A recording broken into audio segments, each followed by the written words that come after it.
My name is Alina Parker, and for 5 years, I had been pretending I didn't exist.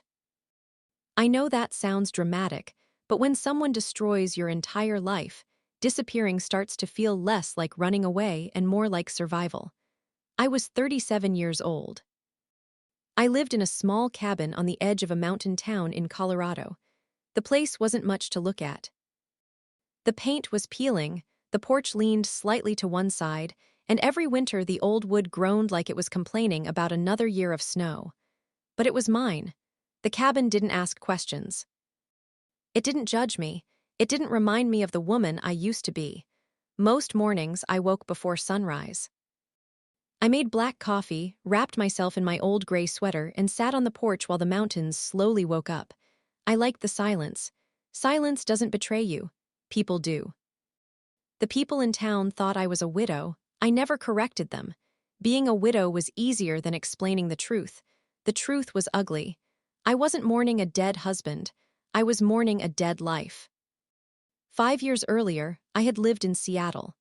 I had an apartment overlooking the water, a career in corporate finance, and a husband named Daniel Hayes. I loved him with the kind of love that makes you ignore warning signs, the kind of love that makes you believe loyalty can fix everything. I was wrong. Very, very wrong. I looked down at my coffee. Steam rose into the cold morning air. The mountains were turning orange as the sun appeared over the horizon. This was my favorite time of day.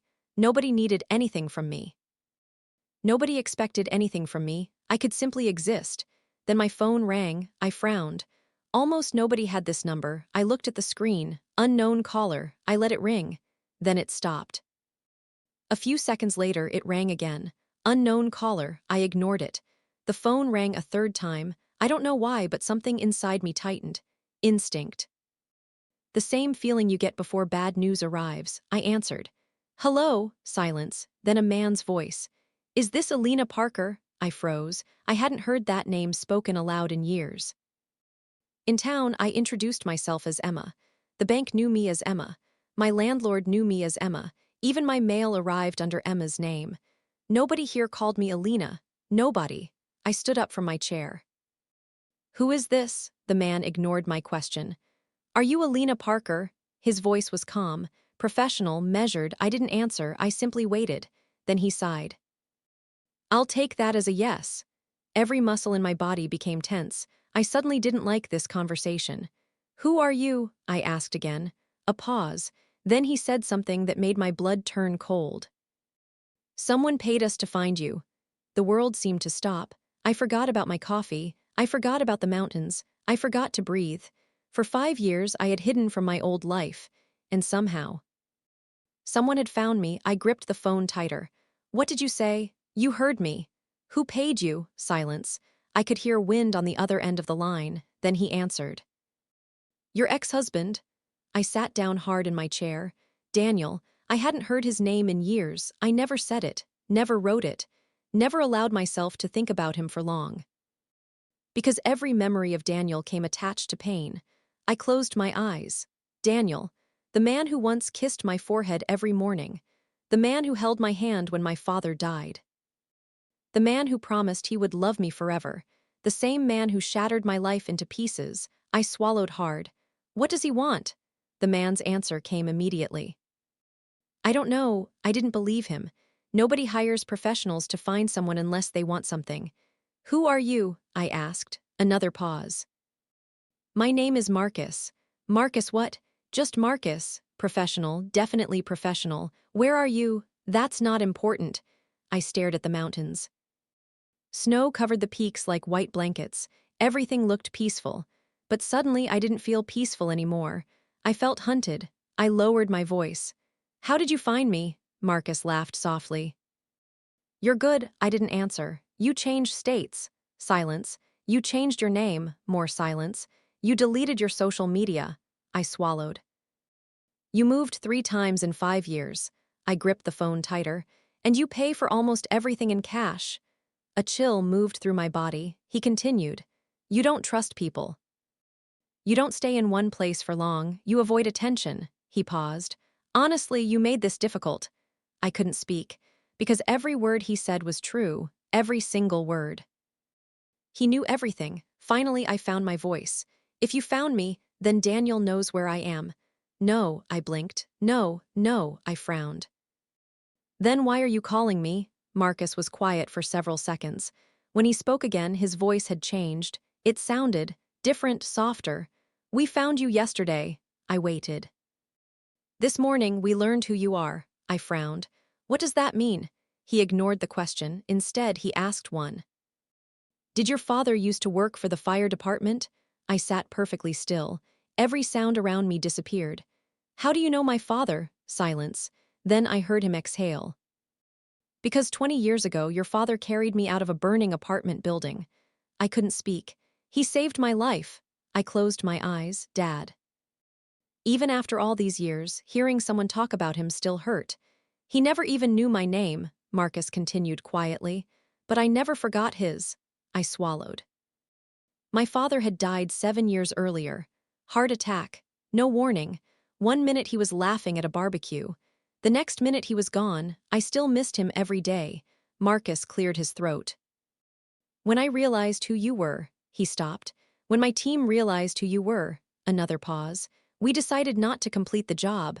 I opened my eyes. What? We're not giving your location to your ex-husband. I frowned. Why? His answer was immediate. Because I owe your father my life. I couldn't speak. For several seconds, neither of us said anything. Then I whispered, I don't understand. You don't have to. But why would Daniel hire people to find me after 5 years? Marcus was quiet. Long enough that I knew he was deciding whether to tell me something. Finally, he spoke. Miss Parker. The way he said my name made my stomach twist. He isn't looking for you because he misses you. I stared at the mountains. The wind suddenly felt colder. He isn't looking for forgiveness. Silence. He isn't trying to fix your marriage. I swallowed. Then Marcus said the words that changed everything. Your ex-husband is looking for you because he's desperate. I stood up. What do you mean? Another pause, then, his company is collapsing. I froze. And according to the information we've gathered, I waited. You may be the only person who can save him. The coffee in my hand slipped. The mug hit the wooden porch and shattered into pieces. I didn't even look down. Because for the first time in 5 years, Daniel Hayes was coming back into my life, and something deep inside me was telling me that this wasn't the end of my story. It was the beginning of a war. The coffee mug lay in pieces at my feet. I didn't move. I didn't blink. I just stared at the mountains while one sentence echoed in my mind. Your ex-husband is desperate. I hadn't thought about Daniel Hayes in years. At least, that's what I kept telling myself. The truth was different. You never completely forget the person who destroyed you. You simply learn how to live around the pain. I looked down at the broken mug. Coffee slowly spread across the porch floor. Funny. 5 years earlier, my entire life had fallen apart exactly the same way. Suddenly, without warning, and there had been nothing I could do to stop it. Miss Parker, Marcus's voice pulled me back. You still there? Yes. I barely recognized my own voice. Do you want to sit down? I almost laughed. The man who had been hired to find me was now worried I might faint. I'm fine. No, you're not. I didn't answer. He wasn't wrong. I lowered myself into the old wooden chair. The mountain air suddenly felt colder. What happened to his company? I asked. Silence. I thought he was successful. He was. The way Marcus said it made me nervous. Then what happened? We don't know everything yet. I waited. But we know enough. I closed my eyes. I wasn't sure I wanted to hear this. I had spent 5 years building walls around my old life, and now those walls were cracking. Marcus sighed. Maybe you should tell me about him first. I frowned. What? Tell me about Daniel. I looked at the sky. Clouds drifted slowly above the mountains. For a long moment, I didn't say anything. Then I whispered, I loved him. The words hurt, even now. Especially now, because they reminded me how stupid love can make you. I leaned back in my chair. I met Daniel when I was 28. I smiled sadly. He was charming. He had this way of making people feel important. When he looked at you, you felt like the only person in the room. I met him at a charity event. I was working as a financial analyst. He was trying to launch a technology company. He wore a navy suit. I wore a black dress. He spilled champagne on himself and blamed the waiter. I laughed. He laughed too, and somehow we ended up talking for 3 hours. I remember driving home that night with a ridiculous smile on my face. I called my father. I met someone, Dad laughed. You sound happy. I am. Then I'm happy too. I smiled at the memory. Dad always liked hearing me laugh. Marcus remained quiet. I continued. Daniel was everything I thought I wanted. Ambitious, confident, funny.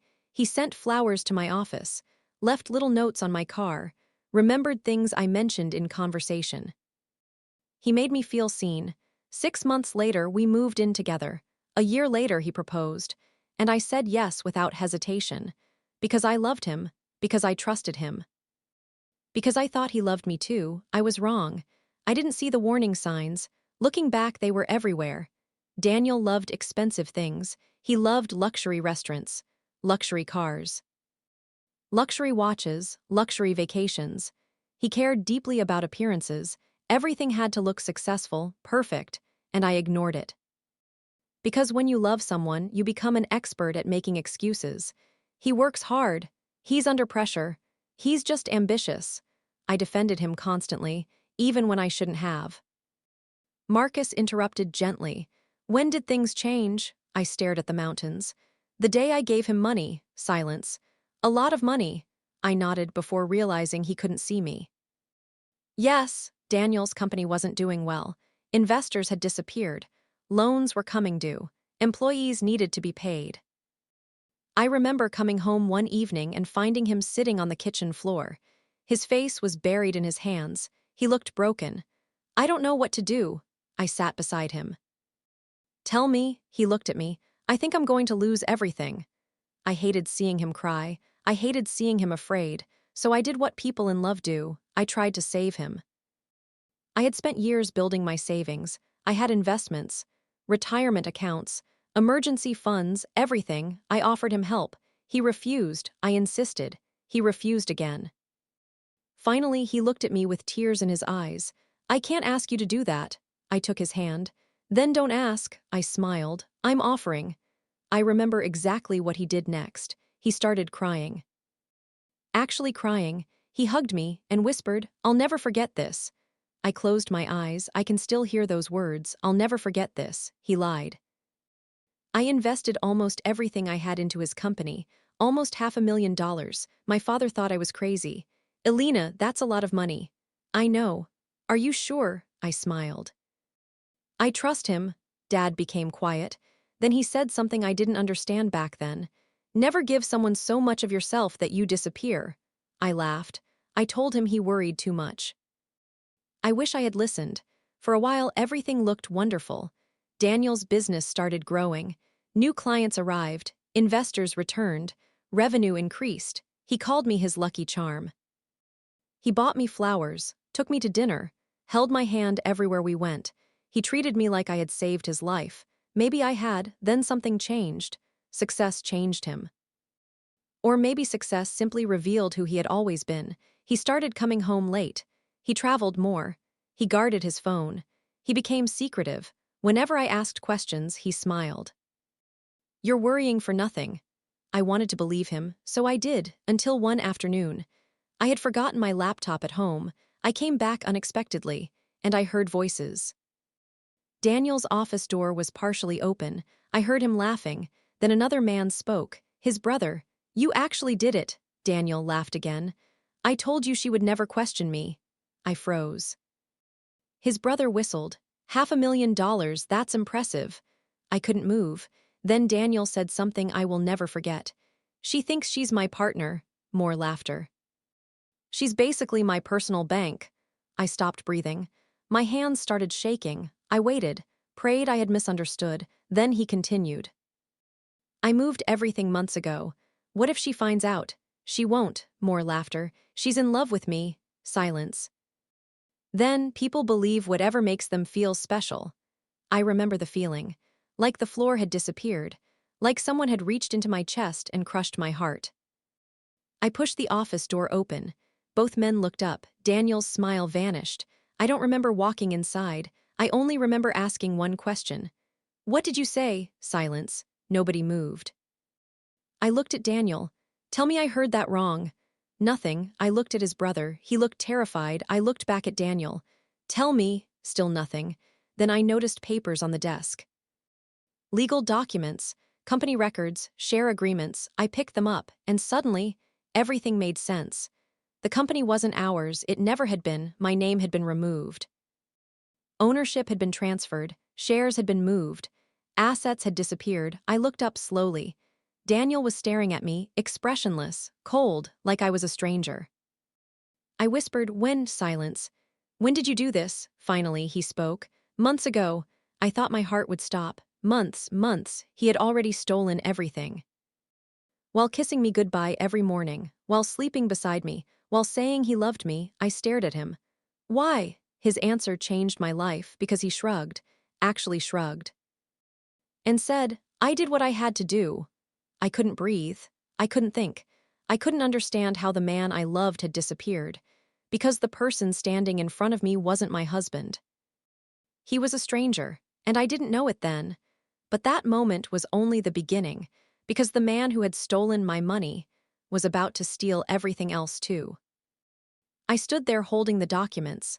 My hands were shaking so badly that the papers made a soft rattling sound. Daniel didn't move.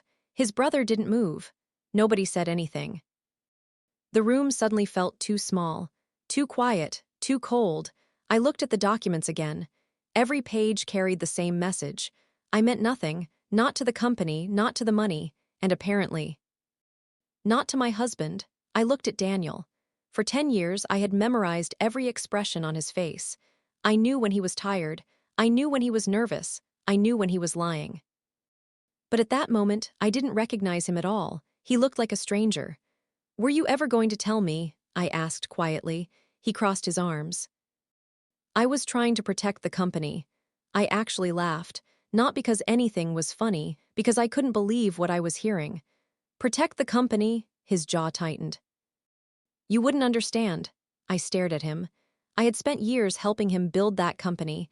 I had worked weekends, reviewed contracts, balanced budgets, prepared financial reports. I had invested almost every dollar I owned, and now he was looking at me like I was some clueless outsider.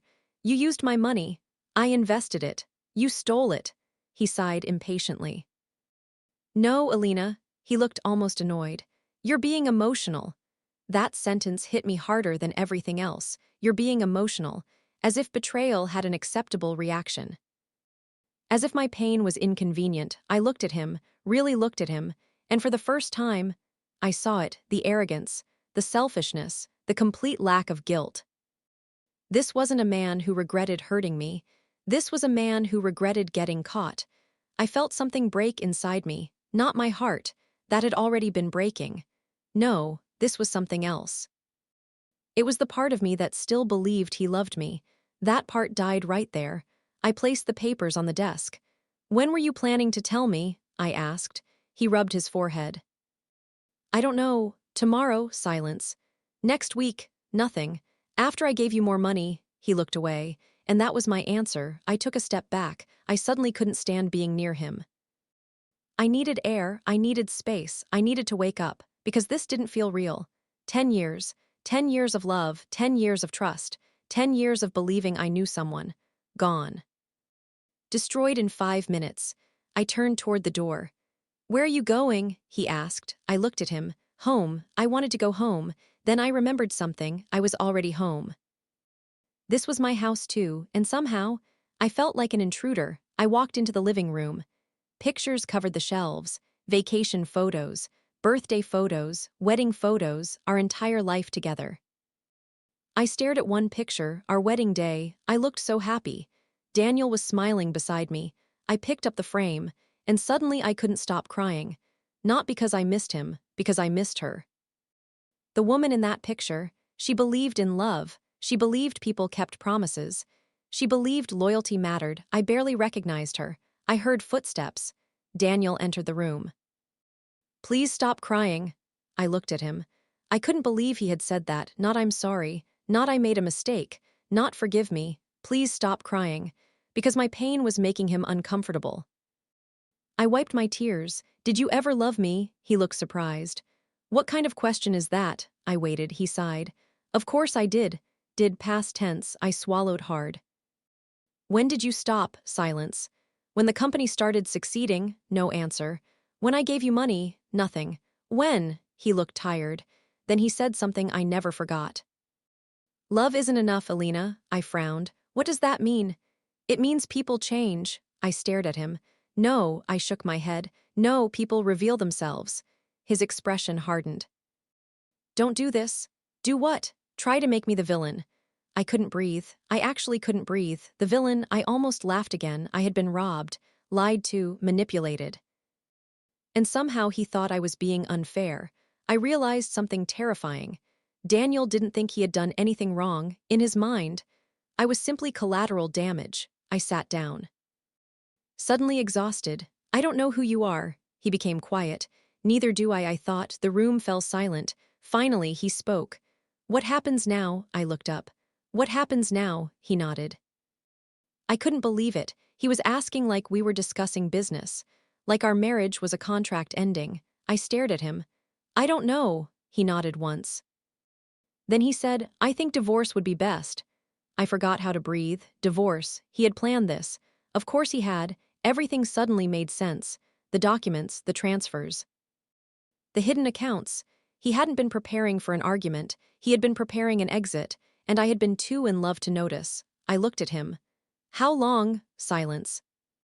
How long have you been planning this? He didn't answer. I asked again. Finally, a few months.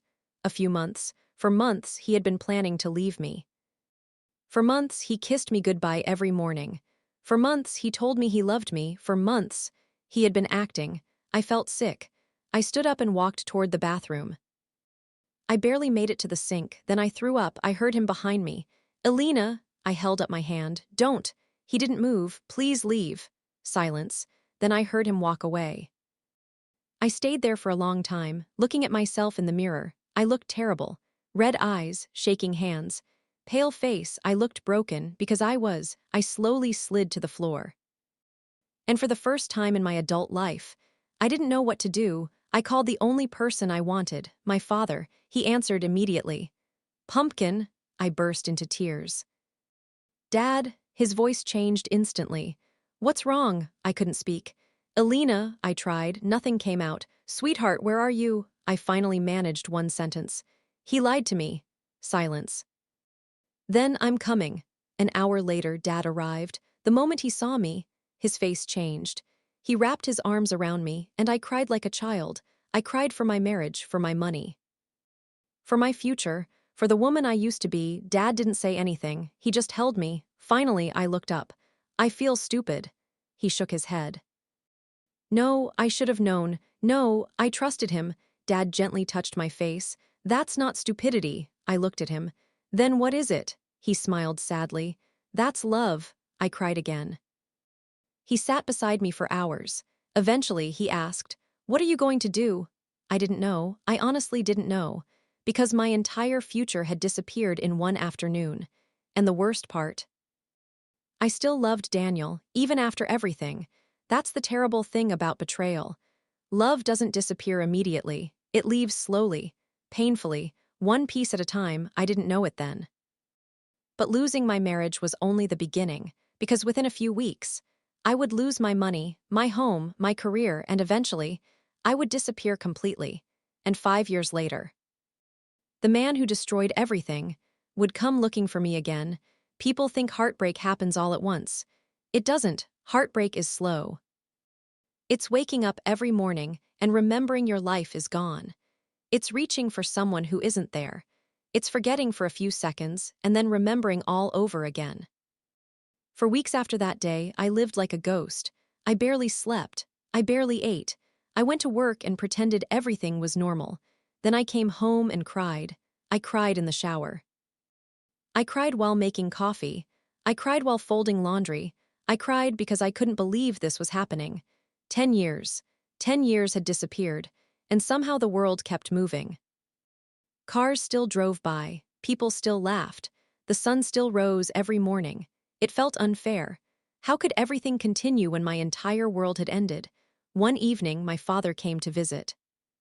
He brought Chinese takeout. I hadn't eaten properly in days. He sat across from me at the kitchen table. Eat.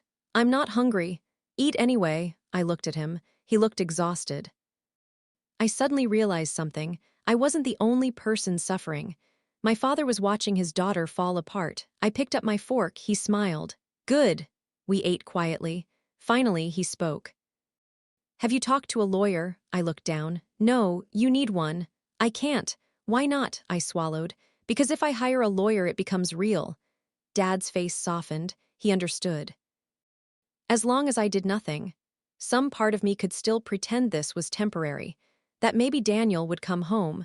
That maybe he would apologize. That maybe everything would somehow go back to normal. But Dad knew better, and deep down, so did I. He reached across the table and took my hand. Sweetheart, I looked up. You can't heal inside the place that broke you. I started crying again. I hated crying. I was tired of crying, but I couldn't stop. Dad moved his chair beside mine. He wrapped his arm around my shoulders, and for a long time neither of us spoke. Then he quietly said, You need to fight for yourself. I shook my head. I don't have anything left. He looked directly into my eyes. You still have you. I started crying harder because I didn't believe him. I didn't know who I was anymore. I had been a wife, a partner, a planner, a woman with a future. Now, I was nothing, or at least that's how I felt. A week later, I hired an attorney. Her name was Rebecca. She was smart, calm, and brutally honest. She spent 3 hours reviewing my documents. Then she looked up. This isn't good, I laughed bitterly. That's an understatement. She didn't smile. No, Alina. I mean, this is really bad. My stomach tightened. What do you mean? She sighed. The money is gone. I already knew that, but hearing someone else say it made it real. I stared at her. What about the company? She looked uncomfortable. What about it? Part of it belongs to me. Silence. Then, no, I blinked. What? The documents are legal. I couldn't breathe. But I invested, I know. But I helped build it. I know. But she looked at me sadly. He protected himself. I sat there, unable to move, unable to think. Everything suddenly sounded far away. I heard Rebecca's voice, but it felt like she was speaking from another room. He planned this carefully. Planned, again that word. Everything had been planned. Everything. I looked down at my hands. They were shaking. How much did I lose? She named a number. I thought I had heard wrong. I asked her to repeat it. She did. I felt sick. I had spent nearly 15 years building my savings. Gone, just gone. I sat there silently. Then Rebecca asked, Do you have family support? I nodded. My father. She smiled gently. Good. I almost laughed because she didn't know. My father was retired. He wasn't wealthy. He couldn't rescue me. Nobody could. I drove home in complete silence. I remember sitting in my car outside my apartment. I couldn't make myself go inside. I just sat there for an hour. Then my phone rang. Daniel. I stared at the screen. I almost didn't answer. But I did. Hello. Silence. Then, how are you? I couldn't believe it. How am I? As if we were old friends catching up. I closed my eyes. What do you want? He sighed. I wanted to check on you. I laughed. Actually laughed. He became quiet. Alina, you wanted to check on me? Yes. I looked out the windshield. I suddenly felt tired. So incredibly tired. I'm not okay. Silence. I'm not sleeping. Nothing. I'm barely eating. Nothing. I don't know what my future looks like. Silence. I waited. Finally, he said, I'm sorry you're having a hard time. I nearly dropped the phone. Sorry you're having a hard time. Not sorry for destroying your life. Not sorry for betraying you. Just sorry you're uncomfortable. That was the moment. The exact moment. I stopped waiting for an apology because I finally understood something. Daniel wasn't capable of giving me what I needed. He didn't see my pain, he only saw problems, and I had become one of them. I ended the call. I cried again. But something inside me had changed. The hope was gone, and strangely, that helped. Over the next few months, everything collapsed. I sold my apartment. I sold my car. I canceled vacations. I stopped buying things I didn't absolutely need. I downsized my entire life. Then something even worse happened. My company restructured.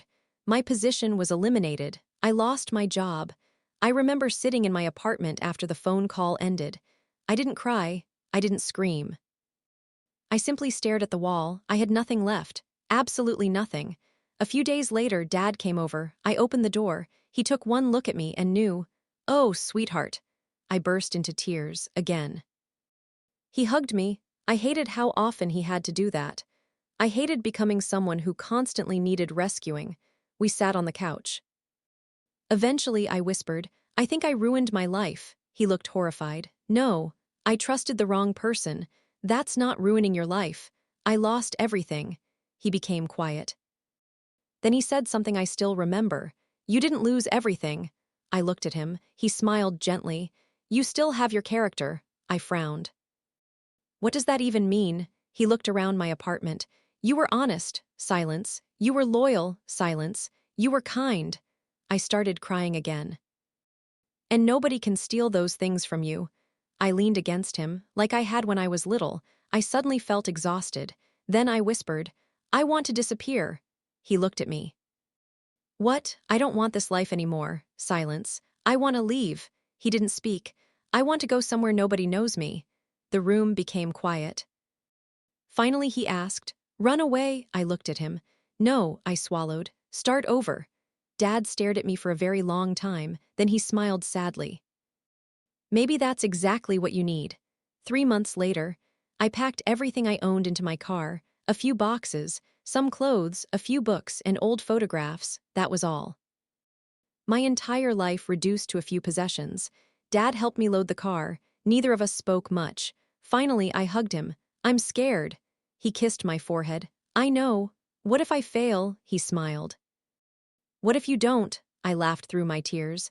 Then he handed me something, a small photograph.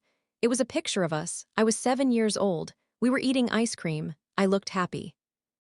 He looked happy. "Take this." I nodded. "I love you, Dad." He smiled. "I know." I drove away. I watched him in the mirror, standing in the driveway, getting smaller and smaller, until I couldn't see him anymore. I didn't know it then, but it was the last time I would ever see my father alive, and I certainly didn't know that 5 years later, the man who destroyed my life would spend a fortune trying to find me.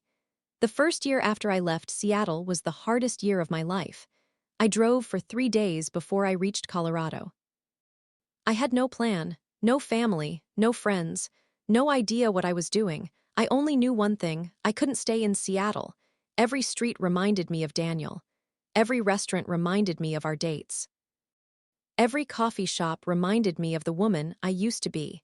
I needed somewhere that didn't know my story. I found the little mountain town completely by accident. I stopped there because my car needed gas. That was it. I bought coffee from a tiny diner.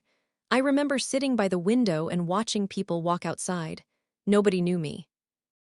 Nobody looked at me with pity. Nobody knew about my divorce.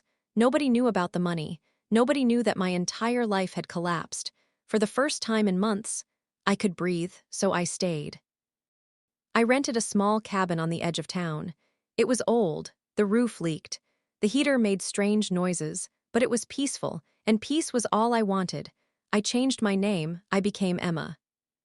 I cut my hair shorter. I stopped wearing makeup. I deleted my social media accounts. I bought a new phone, a new email address, a new life, or at least I tried. I found work at a bookstore. The pay wasn't impressive, but I didn't care. I spent my days surrounded by books and silence.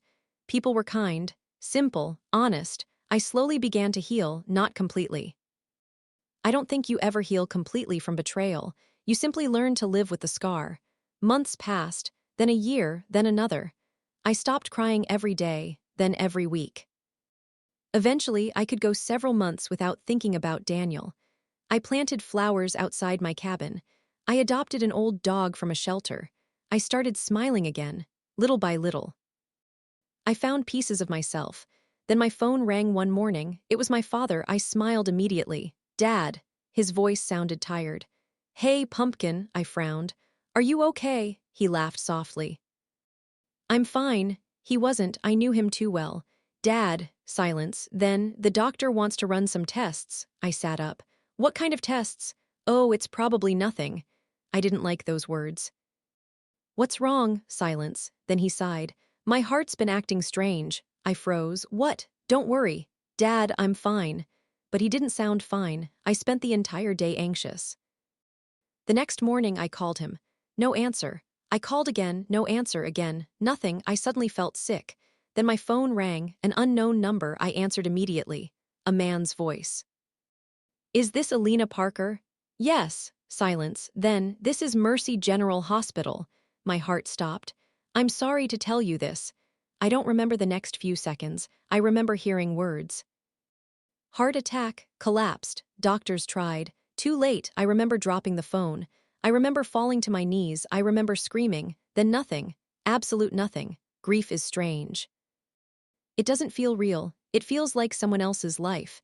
I drove back to Seattle. I don't remember most of the trip. I remember rain, traffic, and crying, so much crying. I arrived at the hospital. A nurse met me. She looked sad. People always look sad when someone dies, as if their sadness can somehow soften yours. It can't. She led me into a quiet room. Then she asked if I wanted to see him. I nodded. My legs barely worked. She opened the door, and there he was, my father. He looked asleep, peaceful. I walked toward him slowly. I touched his hand. Cold. Too cold. I sat beside him.